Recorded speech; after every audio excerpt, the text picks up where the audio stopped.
na tumeuona wema wake katika maisha yetu. Bwana Yesu asifiwe sana. Kwa hiyo tuna kila sababu ya kumshukuru Bwana, tuna kila sababu ya kulitukuza jina la Bwana. Amen.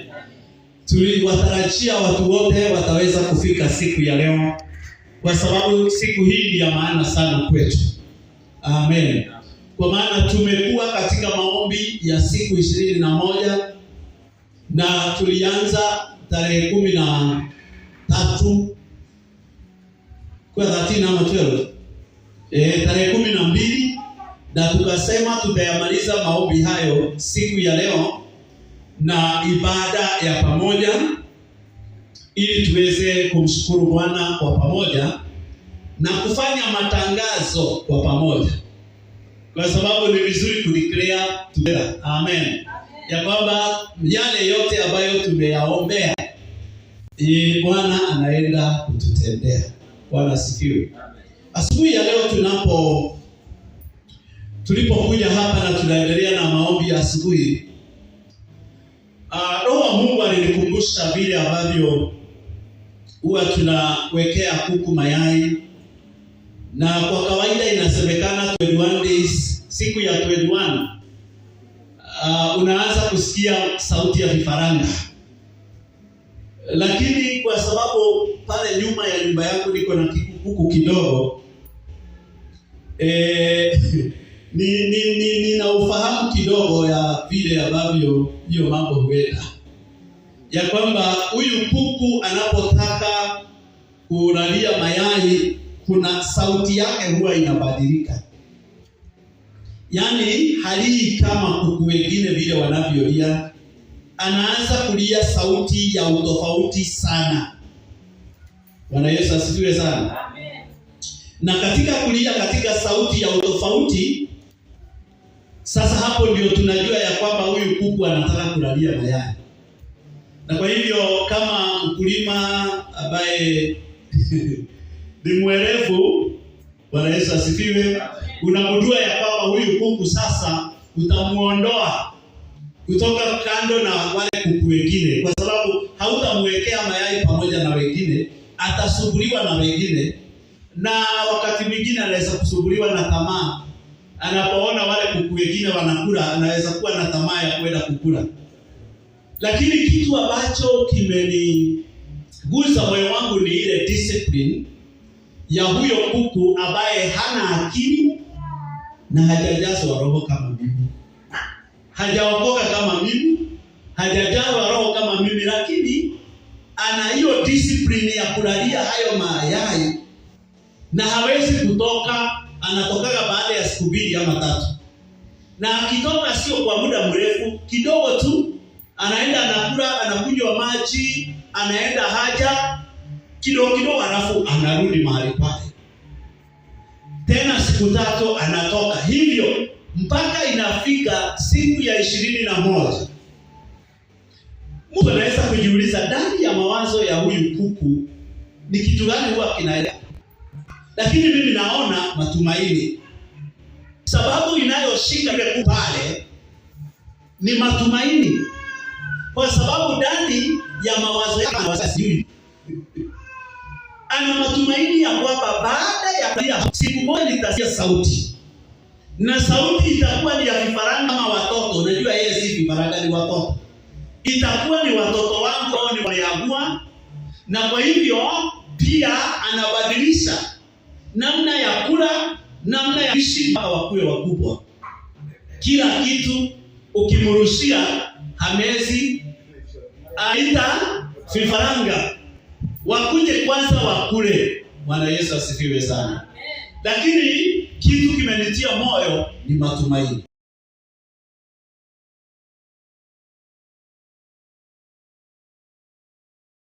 Na nikajiuliza swali, kwa sababu nimekuwa na tumekuwa kwa maombi 21 days. Did we pray with expectation? Tuliomba na matumaini ya kwamba baada ya maombi haya kuna Mungu mbinguni anayesikia maombi na atajibu. Mimi nataka kusema ya kwamba hivi karibuni utasikia sauti ya muujiza wako. Haleluya. Hivi karibuni utasikia sauti inayokuambia inuka sasa, nimekubariki. Haleluya. Sauti inayokuelekeza mahali ambapo utafanikiwa zaidi, kwa sababu Mungu wetu aliyemuumba wa hiyo kuku pia anatujua, anatuelewa. Sio bure ile kazi tumefanya 21 days. Sio bure. Hayo maombi ambayo tumeyaomba 21 days sio bure. Kwa hiyo siku ya leo tunapokuja katika kilele cha kumalizia maombi hayo na mfungo huo wa muda mrefu, ni vizuri tuelewe ya kwamba sasa kuna mahali tumeingia tulikuwa hatujaingia. We now qualify to receive. Remember 7:7 Matthew. Ask and shall be given unto you. Seek and you will find. Knock and the door shall be opened for you. Amen. Verse 8, Yesu anasema namna gani? For he that ask, receive. And he that seeks, find. Bwana Yesu asifiwe sana. And he that knocks, the door is open for them. Amen. I want to say this morning that everything that you have asked from the Lord, provided is within the bracket of what we call his will, it shall be provided. I say it shall be provided. Bwana Yesu asifiwe. Kile ambacho umeuliza Mungu, bora ni katika mapenzi yake. You remember there are conditions of prayer. Si unajua kuna ile condition ndio majibu ikuje. Number 1 ni kwamba we have to pray in the right motive. You remember Matthew chapter 6, sitaki kurudia, ninawafundisha hiyo mambo ya maombi during this time, those 4 Sundays. Bwana Yesu asifiwe. Ya kwamba we have to pray with the right motive. That's why Yesu alisema when you pray and when you fast and when you do your charitable services, msiwe kama wale wanaitwa nini? Manafiki. Those are Pharisees. Wenye wanafanya mambo yao yaonekane mbele ya watu, na wakishaonekana mbele ya watu wapate sifa, they have already received their reward. Na Yesu akasema don't expect ya kwamba utapata any other reward. Wewe ulitaka sifa, umeshapata. You remember tumesungumuza hayo sana wakati huu wa maombi. Amen. Hallelujah. Praying with the right motive. Number 2, tulisema namna gani? We must pray by faith. Lazima tuombe kwa imani. Bwana asifiwe sana. Na tukasema namna gani? Tuombe kwa matumaini. Faith is expectation. Ni matarajio ya kwamba mambo yatakuwa mazuri. Kwa hiyo maombi yote ambayo tumeyaomba 21 days, ninataka kutangaza as a prophet of the Lord, you will receive your request katika jina la Yesu. Amen. Tuliongea mambo ya kusukuma, persistence. Amen. Yeah, tumeenda siku zote hizo kulingana na vile ulivyopanga. Amen. Every one of us tumeomba as we planned ourselves, ndio? Within that 21 days kila mtu alijipanga, na wale wamesoka 21 niliwaambia mnifuate tusoge 21. It doesn't bother us. Amen. Na tunamshukuru Bwana, siku ya kupata vifaranga ni leo asubuhi. Amen. Siku ya 21 ni leo asubuhi, and I'm telling you, you cannot go back home the same. Hawezi kurudi nyumbani vile umekuja. Amen. Our God is faithful. How does he answer prayer? Maandiko inasema namna gani? Zaidi ya vile tunavyoomba, zaidi ya vile tunavyotarajia. Amen. Yeah, he is able to do more exceedingly abundantly above what we think or imagine, according to the power that works in us.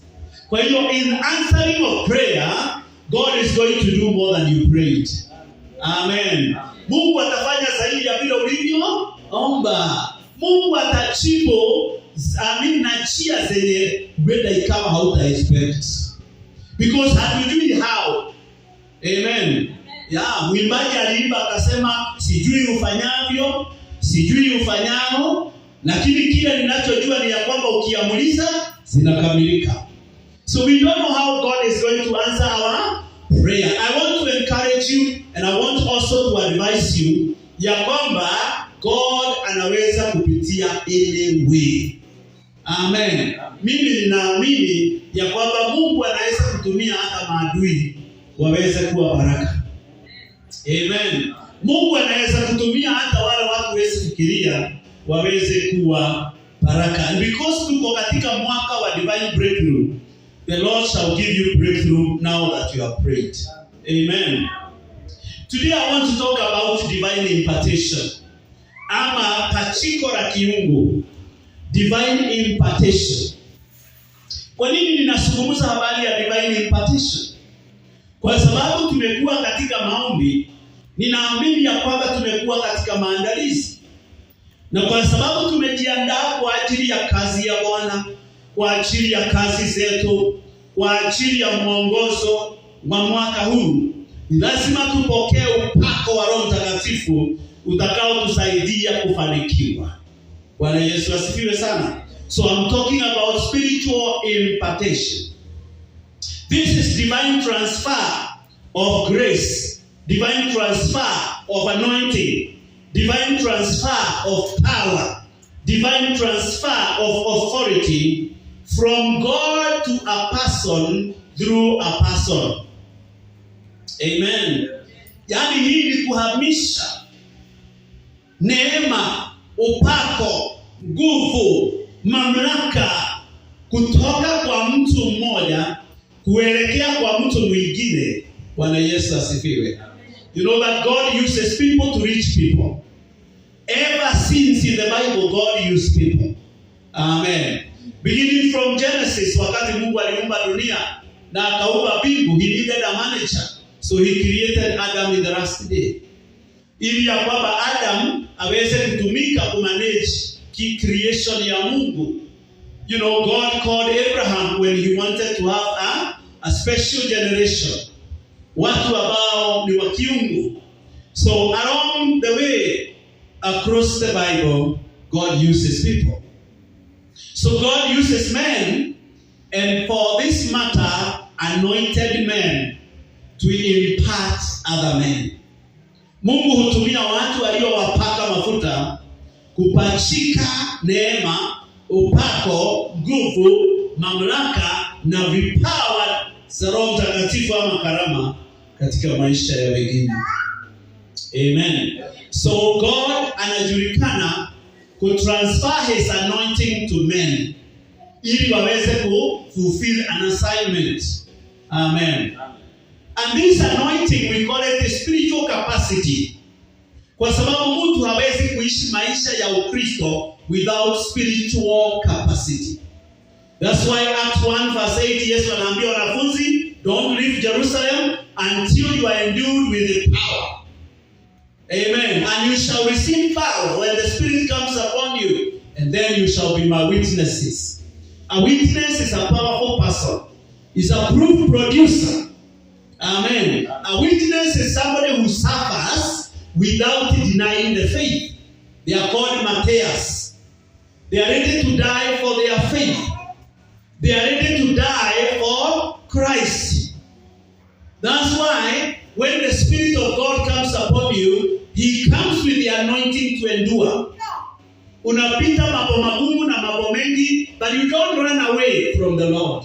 Because there is spiritual capacity, spiritual endowment, spiritual empowerment. Bwana asifiwe. That word endowment, is the same word kama vile ambavyo judge anavaa magwanda yake na kofia ile ya white, anakalia kile kiti cha kufanya maamuzi na akifanya ni final. Hata president anatii. So once you receive that power, you receive that anointing of the Holy Spirit, then you have the power to rule.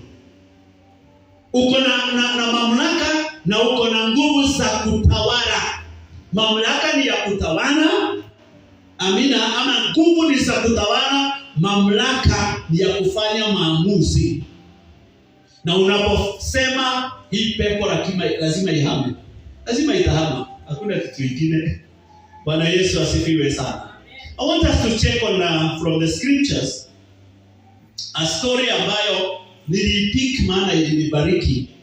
to use it today to encourage us kuona umuhimu wa upako wa Roho Mtakatifu. In the book of 1 Kings chapter 19, katika kitabu cha Wafalme wa kwanza mlango wa 19. 1 Kings chapter 19 and from verse 15 na kuendelea. It's a long story, lakini nataka in the interest of time nisisome sana, because this is a famous story ambayo most of us tunaielewa. Verse 15 inasema, then the Lord said to him, go, return on your way to the wilderness of Damascus, and when you arrive, anoint Hazael as king of Assyria. Also you shall anoint Jehu, the son of Nimshi, as king over Israel, and Elisha, the son of Shaphat, as Shaphat of Abel Mehorah, you shall anoint as a prophet in your place. It shall be that whoever escapes the sword of Hazael, Jehu will kill, and whoever escapes the sword of Jehu, Elisha will kill. Then I have reserved 7,000 in Israel, all whose knees have not bowed to bow, and every mouth that has not kissed him. Verse 19. My interest is here. So he departed from there and found Elisha the son of Shaphat, who was plowing with the 12 yoke of oxen before him, and he was with the 12. Then Elisha passed by him and threw his mantle on him, and he left the oxen and ran after Elijah and said, please let me kiss my father and my mother, and then I will follow you. And he said to him, go back again, for what have I done to you? So Elisha turned back from him and took a yoke of oxen and slaughtered them and boiled them fresh, as using the oxen's equipment, and gave it to the people, and they ate.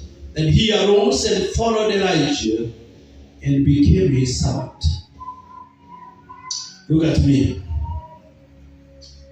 Hii story imeanza bali tunajua during the time of Ahab and Jezebel. That is when Elijah was a prophet in Israel. And unlike many other prophets, Elijah had the cutting edge. Angeweza kujua what the Lord wants for his people at any given time. He was very prophetic and very spiritual. Again, he was very, very courageous and confident. Hageogopa kitu, hageogopa mtu. Kama Bwana angesema kitu, Elijah alikuwa anakuja na anasema, this is what the Lord is saying. Ahab pamoja na Jezebel walibeba mioyo ya watu wakapeleka kwa Baali. There were many gods in Israel, but at this particular time, yule Mungu ambaye walikuwa wametilia maanani sana ni Baali. Therefore, Jezebel and Ahab hawataki watu wa muabudu Mungu wa kweli. So they are forcing people. But Elijah is very much against this. But as we know, ministry has the beginning and also the end. The time for departure ya Elijah ilifika. But before then, God wanted to prepare him. Ili ajue ya kwamba hivi karibuni wa living earth. But the ministry must continue. And that is why tunaona hapa wakati ambapo ameshaua the prophets of Baal pale katika mlima wa Karmeli. You know what happened when the fire came, na akaweza kuangamiza manabii wote wa Baali. Jezebel walianza kumtafuta, wanataka kumuua. Elijah ran away, na wakati alitoroka alienda akalala mahali kwa pango, na katika ile pango Before Pango alienda kwa chini ya mti, when he was requesting the Lord, mimi nataka kufa. Kwa sababu ni mimi peke yangu nimefanya nini? Nimebaki. Manabii wengine wote wameinamia nini? Bali unasikia Mungu akimwambia kuna wengine nimebakisha, they have not even kissed that bough. Amen. That this man of God was very much discouraged. Kwa sababu alikuwa anaona kama ministry yake itapotea. Because it looks like there is nobody who has the same fire that I have for the Lord. Sometimes as ministers of the gospel, we suffer the same. There is a level that we want men of God, women of God to rise to. But sometimes we feel like they have not yet. And that can give you some anxiety and depression. Na kujiuliza ya kwamba, will my ministry survive after me? That was the issue of Elijah. That's why he was telling God ya kwamba, mimi sio mwema kuliko wale wengine. I need to die. Lakini Mungu akamtokea. For the first time alimwambia ya kwamba, enda ukule na ukunywe.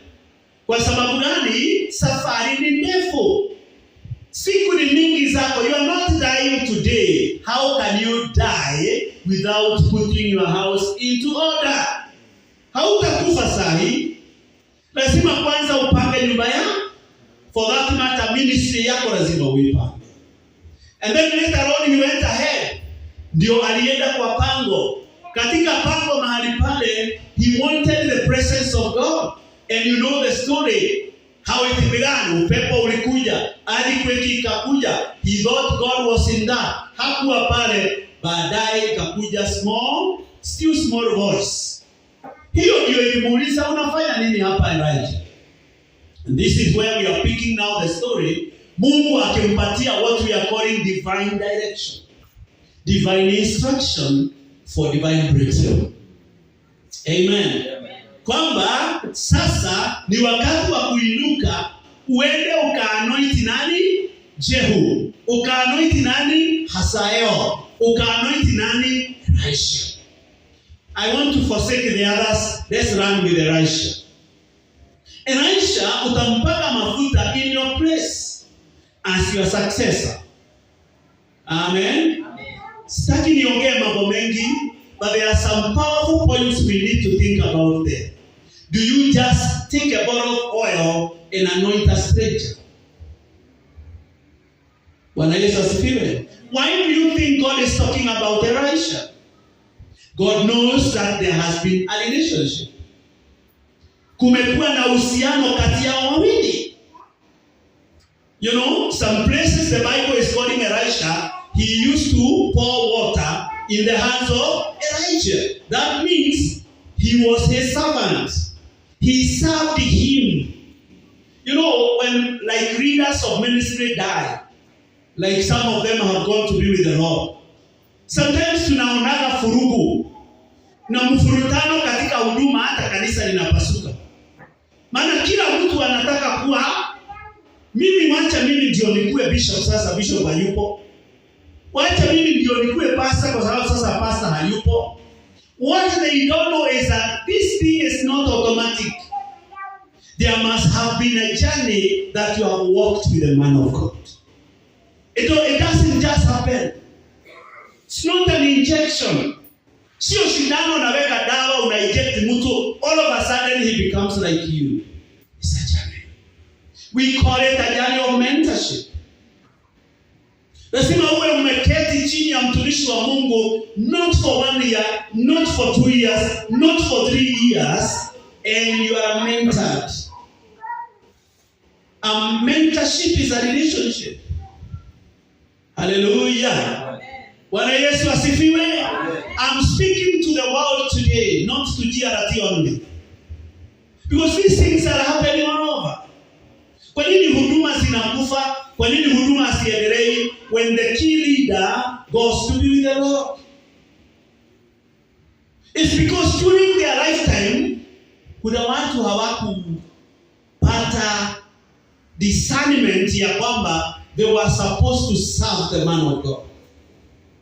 They were supposed to walk with the man of God. And peradventure, if there is one mwenye alikuwa close na amemfuata, the rest of the sons and daughters decide to fight him. Kwa nini yeye? Bwana Yesu asifiwe. I want to encourage us that the work of the Lord inahitaji watu walio na mzigo. And men of God are not as easy as you think. They are difficult. Men of God are difficult. Hallelujah. Yeah. Especially if you are able to hear from the Lord. What they will tell you to do is not logical. But it has come from the Lord. Kama hauna ile spirit of obedience, utaita kamati ya kusema sasa huyu anatuambia nini? Hii itawezekana kweli? Bwana Yesu asifiwe sana. This is what is happening with Elijah. Lakini Mungu anamwambia ya kwamba enda upake mafuta Elisha. Kwa sababu gani? Huyo Elisha ninajua vile amekutumikia, ninajua vile amekufuata. You know, sometimes you used to send him. Unajua wakati mwingine alikuwa anamtuma yeye, enda ufanye kile ambacho ningefanya. Bwana Yesu asifiwe. Amen. And in verse 19 tunaona wakati Elisha alienda, alipata Elisha katika biashara yake ya kawaida, kwa sababu Elisha alikuwa a large scale farmer. Wakati huo hawakutumia tractors, walikuwa wanatumia ng'ombe. So alikuwa analima na 12 pairs za ng'ombe. Si unajua vile zinafunganishwa mbili. So could be there were 24 cows, lakini zimefungwa mbili. Lakini yeye alikuwa kwa hii ya mwisho ya the 12. 12 is a number of order. Amen. Alikuwa kwa hii ya mwisho. Na Biblia inasema namna gani? Alipomkaribia hakumwambia kitu. Bwana Yesu asifiwe. Hakuna kitu alimwambia. Alimkaribia akamrushia cloak yake. Alipomrushia hiyo cloak, huyo akaanza kumfuata. Naye Elisha anamwambia, "Wewe unanifuata? Siurudi." Kwa nini unanifuata? Kwa nini anafuata? Kwa sababu it was not just a cloth. Sio hiyo kitambaa tu. In the spiritual realm, it was an impartation. An impartation of grace. Grace to follow. The reason why watu wanashindwa kufuata watumishi wa Mungu, it is because they miss the grace. And grace is caught. Amen. Neema inashikwa. A pastor may have 100 members in the church. He speaks to all of them, but there are few who will catch that grace. Amen. Those are the ones who go out and begin branches.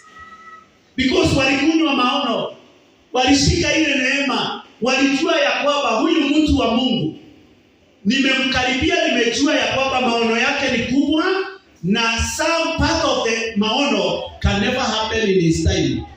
Lazima tuiendeleze. Bwana Yesu asifiwe. So jamaa akaanza kumfuata. Naye akamwambia rudi. Anamwambia nipe ruhusa.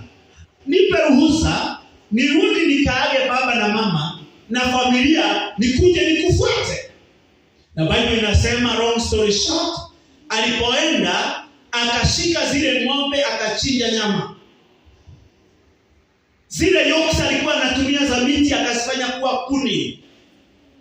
Akapikia watu wa kijiji nyama. It was a celebration of a goodbye from one level to another. Kwamba mnanijua nyinyi hapa kama mkulima, but God has called me to a higher level. God has called me to a higher ministry. Mwana sifiwe. So I'm going, I want to celebrate. What did Jesus say in the New Testament? Whoever would want to follow me, first of all must deny himself.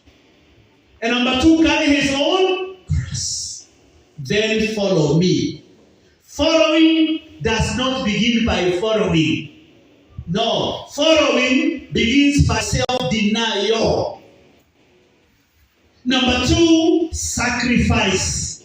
Then number 3, far away. Bwana Yesu asifiwe. Hivyo ndivyo Yesu alisema. And then in other places he went deeper. Akasema ya kwamba whoever does not hate his father or mother can never be my disciple. That word hate there does not necessarily mean usiwaongeleshe, usiende kuwaona. No, it's not about that hatred. It is against the law. Hawezi kukuja the law. But Jesus is saying, whoever loves anything, including the family more than me, Jesus is talking about the order of priority in the ministry. Who comes first? Is it God or you? Is it God or your family? Bwana Yesu asifiwe sana. Hallelujah. I want to say here, because all of us, I thank God we understand the scriptures. I don't have to go deeper. Before God releases his anointing, he tests the heart first. Kabla ya Mungu kuachilia upako wake juu ya mtu, anatesti mioyo kwanza. You know the story of David. Wakati Daudi alikuja ili amwagiwe mafuta, Biblia inasema ya kwamba Mungu alikuwa amekanya Samueli kumwagia wengine, kuambia sio huyu. But finally Daudi alifanya nini? Alimwagiwa mafuta. Later on, what does the scripture say? That God knows David and he knows his heart. He's a man after God's own heart. Half-hearted people can never serve God successfully. They cannot. Lazima iwe ni full heart, moyo wote. Moyo wote. That is why hapa tunaona ya kwamba Elisha alimfuata Elijah. And I want to conclude with this. That is the story of Elijah and Elisha. 2 Kings chapter 2. In verse 1, the Bible says, and it came to pass when the Lord was about to take up Elijah into heaven by a whirlwind, that Elijah went with Elisha from Gilgal. Then Elijah said to Elisha, stay here, please, for the Lord has sent me to Bethel. But Elisha said, as the Lord lives and as your soul lives, I will not leave you. Leading and giving you points if you are writing. This is a test of commitment. Unless you pass the test of commitment, you cannot receive the portion. You must pass the test of commitment. Commitment. Ruth was able to pass that test. Lakini Orpah failed that test. Maana Naomi anawaambia rudini, sina vijana na hata nikijaliwa kitapowafike kuoa simumezeeka. Rudini kwenu. The other thing is, nyinyi ni Moabites. Nyinyi, you are not even Jews. So kule kwetu sioni mkiolewa na mtu huko. Wale ni Wayahudi, wana sheria zao. Lakini Ruth anasema usinisihi nikuache. Mungu wako atakuwa Mungu wangu. Uendapo nitaenda.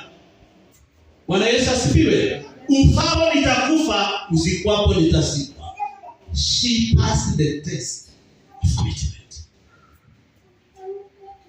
Bwana Yesu asifiwe. I pray that this year, as we are tested by God, will we pass that test in Jesus' name.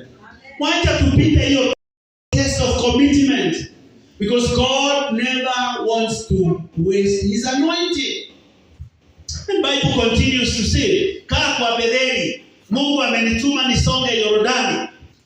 Na Biblia inasema the sons of the prophets who were at Bethel came to Elisha and said to him, do you know that the Lord will take away your master from over you today? And he said, yes, I know, keep your silence. Another test you have to pass is called the test of distraction. Kuondolewa katika lengo. Huyu ameamua kufuata Elijah. Lakini sons of the prophet wanamwambia, huyu unayefuata ataondolewa kwako. Wewe utabaki kwa mataa. Sisi tu unajua ni sons of the prophet labda wanadai wamefunuliwa. Lakini anasema namna gani? Yes, I know, but keep your silence. Then Elijah said to him, Elisha, stay here, please, for the Lord has sent me to Jericho. But he said, as the Lord lives and as your soul lives, I will not leave you. So they came to Jericho. Now the sons of the prophets again were in Jericho, came to Elisha and said to him, do you know that the Lord will take away your master from you? So he answered, yes, I know, keep your silent. Then Elijah said to him, stay here, please, for the Lord has sent me on to the Jordan. But he said, as the Lord lives and as your soul lives, I will not leave you. So the two of them went on. And 50 men of the sons of the prophets, went and stood facing them at a distance. And when the two of them stood by the Jordan, now Elijah took his mantle, rolled it up and struck the water, and it was divided this way and that way. So the two of them crossed over on dry ground. And so it was when they had crossed over that Elijah said to Elijah, ask what may I do to you before I am taken away from you? Elisha said, please let me a double portion of your spirit be upon me.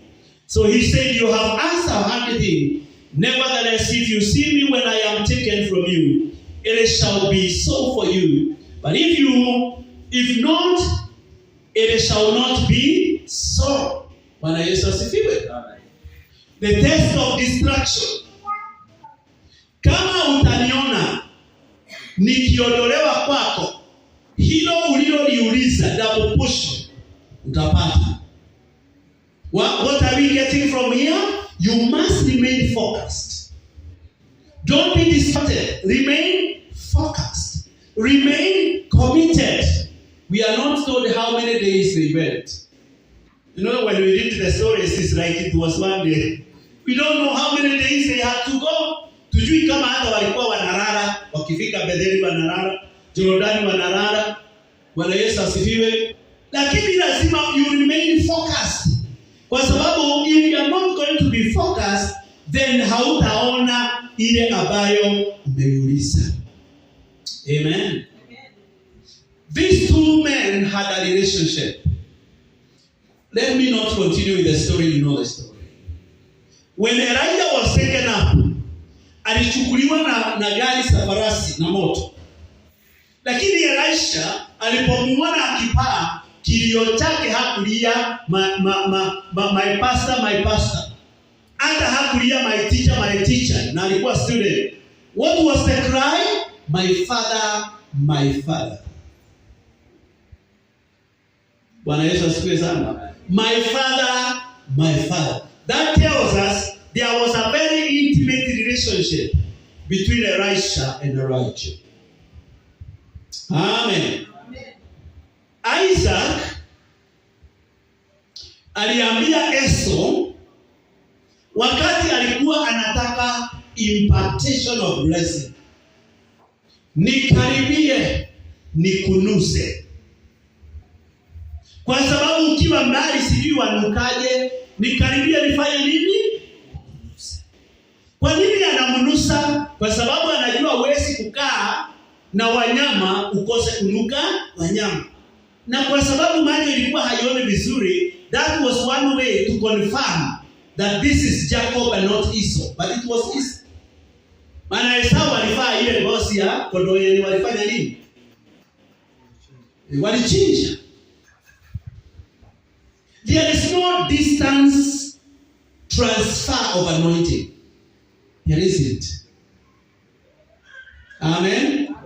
There is no transfer of blessing kwa mtu mwenye ako distant. And by that I don't mean geographical distance. No.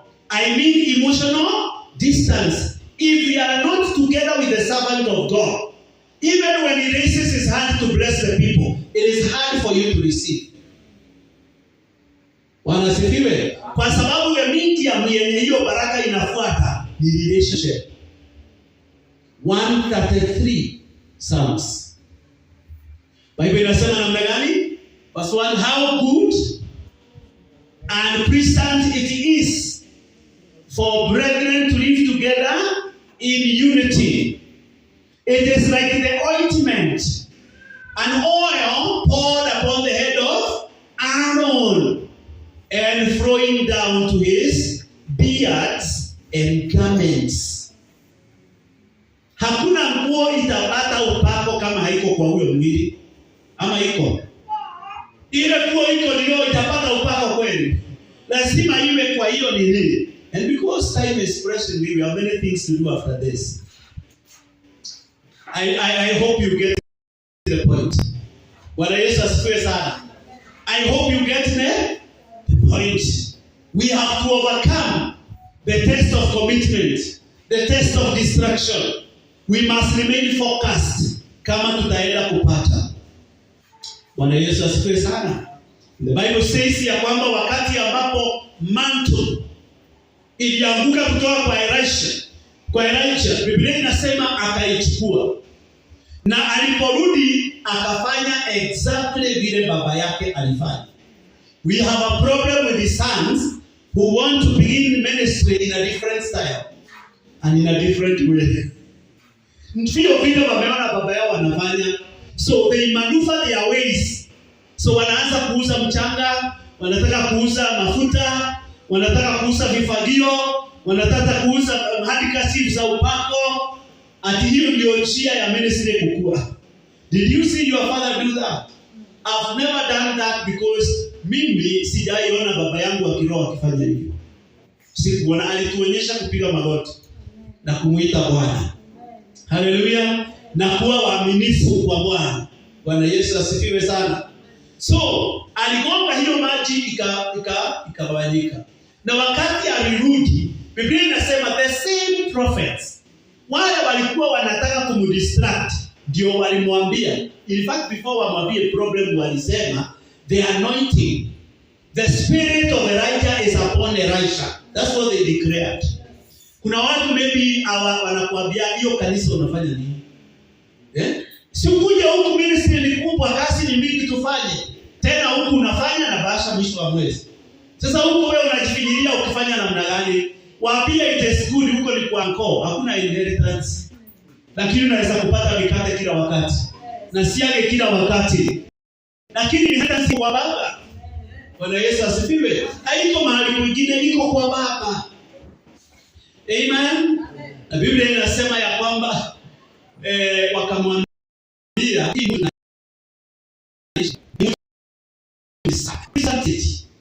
lakini tuko na problem moja. Maji ya hii mji yetu, watu wakikunywa na wanyama wakikunywa, wanafanya nini? Wanatibua mimba. Sasa hawapi mkubwa wako ataenda mtafanya nini? Sasa wanasema ya kwamba you can solve our problems. Once you receive divine impartation, hata ukirudi kwa familia, wataanza kukuambia shida zao. Watakwambia tuombee Grace, tuombee Mary, tuombee fulani. Kwa sababu gani? Wanajua maombi yako Mungu anajua. Bwana Yesu asifiwe. So the breakthrough of Elisha, it was not accidental, it was impartation. Sio kitu kili happen tu, hapana. Bwana Yesu asifiwe. One scripture then I conclude. Romans chapter 1 and verse 9. Romans chapter 1 and verse 9. Warumi 1 mstari wa 9 hadi 11. Biblia inasema namna gani? For God is my witness. Kama tuanze 2:7 for the understanding. Sindio? To all who are in Rome, beloved of God, ought to be saints, grace to you and peace from God our Father and our Lord Jesus Christ. First, I thank God through Jesus Christ for you all, that your faith is spoken of throughout the whole world. For God is my witness, whom I serve with my spirit in the gospel of His Son, that without ceasing I make mention of you always in my prayers, making request, if by some means now at last I may find a way in the will of God to come to you. This is Paul writing a letter to the church of Rome. Hapa Roma kuna believers na ndio anawaandikia barua. Na unasikia vile anawaambia. Bwana Yesu asifiwe. But my key verse is verse 11. Anasema hivi, for I long to see you. Why is he longing to see them? That I impart to you some spiritual gift, so that you may be established. Amen. Amen. Listen to this. I love the word of God. Rome, Paul alikuwa bado hajafika Rome. Lakini kuna watu kama Priscilla, Aquila ambao walikuwa wana Paul katika mission field mahali kwingine, then later on they went to Rome. Na wakaanza kuhubiri injili na watu wakaokoka. Lakini Paulo bado hajafika. But look at this. This is a very, very sweet story. Paulo hata kama hajafika, anasikia taarifa za wale wa Kristo kuhusu imani yao vile imespread all over the world. What a testimony. Nimesikia habari ya imani yenu vile imetapakaa ulimwengu mzima, hata kama sijafika huko. Nimesikia. Na anasema mimi nilipoanza kusikia, mimi nikajitwika mzigo wa kuombea. What is Paul saying? I saw hope in this church. Hapa ni mahali ambapo hawa watu unaweza kufanya kazi na wao. Watu wa imani kubwa, maana pastor anahitaji watu wa imani. Sio ukileta maono viongozi wako wa kanisa wanakuambia, "Kai pastor, hii tutaweza." Wanakuambia hii tutaweza. Kwanza tutaanza na maombi alafu tuipangie. Na itawezekana. Imagine Paul anasema he has never been there, lakini amesikia akajitwika mzigo. Hata kama ni wewe, si utawaombea? Mojawapo ya prayer item ilikuwa angalau Mungu anipe siku moja nifike huko. Amen. Because Paul was busy. Na kuna Wayahudi hawakutaka kumwachilia, wanamkwamia. Wanataka aendelee kufanya huduma, lakini ilifika mahali ya kwamba he has to travel to Asia to preach the gospel. It was the Far East.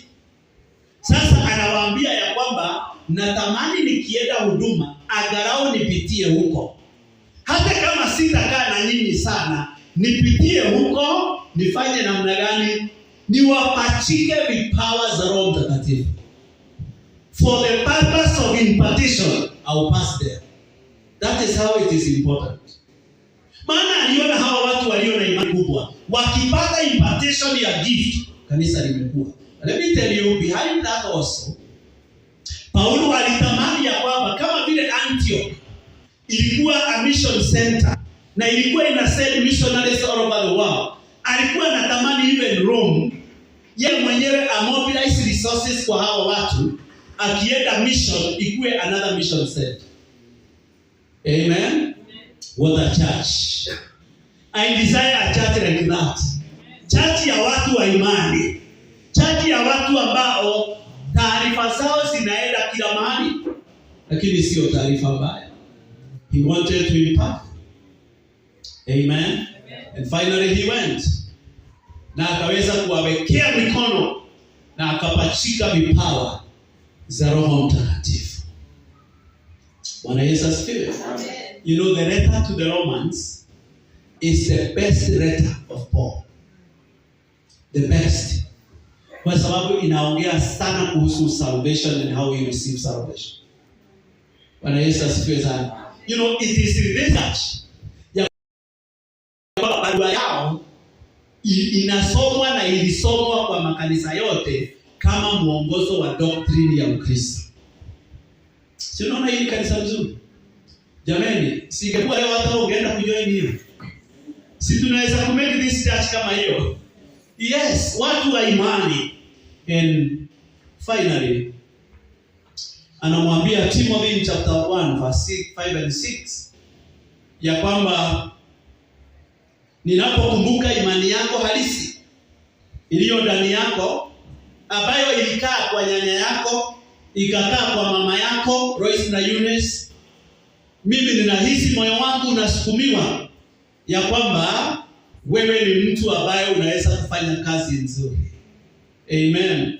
So the life of Timothy and the ministry of Timothy was transformed through relationships and also impartation. Na Biblia inasema verse 6, chochea kipawa ulichopewa wakati uliwekelewa mikono na wazee.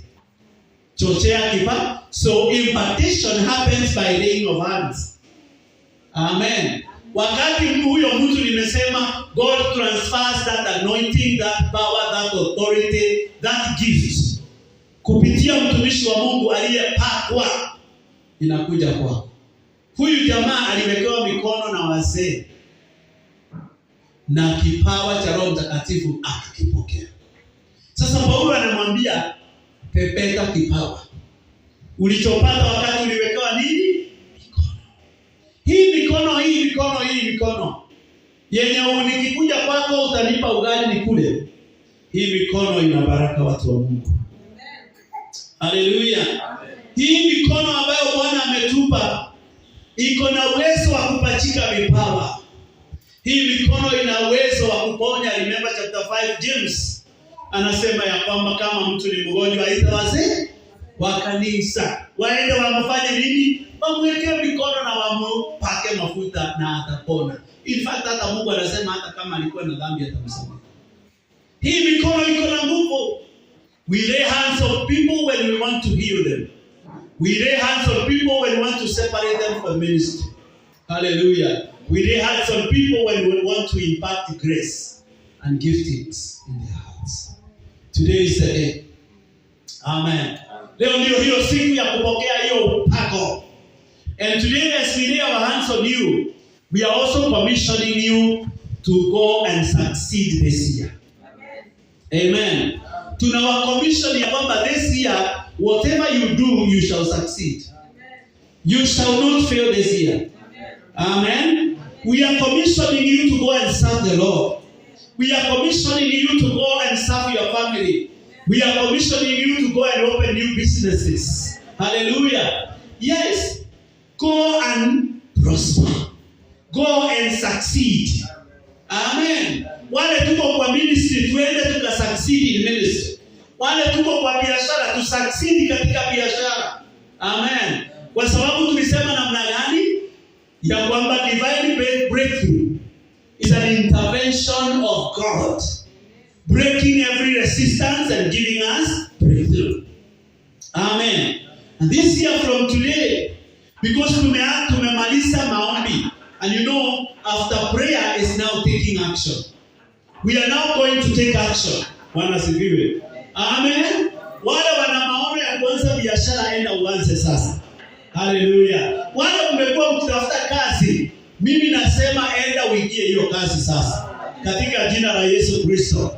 Bwana asifiwe. Wale ambao kuna vitu unataka kununua na kwenda kuuza, enda uanze sasa, utafanikiwa katika jina la Yesu. Wale umeajiriwa kazi, si upokee promotion mwaka huu. Si Mungu akupe nyongeza ya mishahara mwaka huu. Si Bwana akubariki mwaka huu. Bwana asifiwe sana. Let us serve the Lord with all this year, and it shall happen. Bwana Yesu asifiwe. I want us to stand before the Lord. Sitaki nipitisha hapo. Nataka tusimame mbele za Bwana. I have spoken beyond my expectation. Nilikuwa nataka nimalize mapema, but it's okay. Amen. And I want you to prepare yourself to receive a double portion of anointing. It's not the pastor's anointing, it's the Lord's anointing. Amen. Unaweza kuinua mikono yako mbele za Bwana na umwambie Bwana, tayarisha moyo wangu. Adaa moyo wangu siku ya leo, because I want to receive that double portion of the anointing. Katika jina la Yesu. Our Father and our God, we thank you. We worship you, we praise you, we glorify you. Thank you, Lord, for this is the day that the Lord you have made. We are preparing our hearts today to receive a double portion of your anointing and spirit. Impartation of grace, impartation of giftings, impartation of power and authority in our lives, oh God. So the Lord, this year we shall walk in authority. So the Lord, we shall command every circumstance and every situation ahead of us. So the Lord, we shall have breakthrough this year in the name of the Lord. We pray that you release that grace. Release that anointing upon our lives today. Release that power over our lives today. Because Lord, you are faithful and you are good. I pray for your people today. I commit them before your presence in the name of the Lord. I release your power. I release your grace. I release your anointing upon their lives now. In the name of Jesus Christ. Baba, naomba mamlaka, nguvu, utawala ushuke juu yao. Walioshindwa wapate kushinda. Walio wagonjwa wapate uponyaji. Katika jina la Yesu. Waliosetwa wapate uhuru wao. Katika jina la Yesu. Walioonewa Bwana wapate kibali.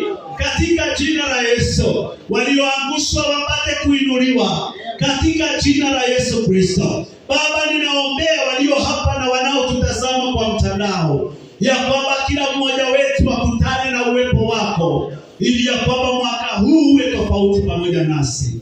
Naomba divine impartation upon each one of us. Ninaomba ya kwamba divine breakthrough katika maisha yetu, katika jina la Yesu. Baba, tunapomalizia maombi yetu ya safari ndefu, 21 days of our prayer and fasting, I pray for your divine protection, divine covering. Hakutakuwa na counter attack baada ya maombi haya, katika jina la Yesu. Natangaza ulinzi wako juu ya watu wako. Utawalinda watu wako Bwana, katika jina la Yesu. Baba, naomba ukakemee kila mrachi katika maisha yetu, katika jina la Yesu. Watu wako wafanikiwe, watu wako wainuliwe, watu wako wapate matunda Bwana ya maombi yao, katika jina la Yesu. You who hears prayer, we have come to you, oh my God, and I know you have heard our prayer, and you have promised, oh my Father, that you shall supply all our needs according to your glorious riches in heavenly realms by Christ Jesus. You have promised in your word, oh God, that you shall do it more abundantly. My Father, more than we think, more than we imagine, our Father. We thank you for the answers of our prayers. In the name of the Lord. And as your servant, oh God, I declare, Father, everyone who has been crying unto you, they shall receive what they have asked from you. They shall receive what they have sought from you. God, doors shall open for them in the name of the Lord. I declare every delay is removed in the name of Jesus. Every stagnation is broken. Every resistance is broken in the name of Jesus Christ. Every shame is broken in the name of Jesus Christ. Father, I release your power and I release your grace. Thank you, Lord. Tunakushukuru maana wewe ni mwema. Kwa jina la Yesu tumeomba na tumeshukuru. Tumpigie Bwana Yesu makofi ya shangwe. Thank you, Jesus. We give you glory.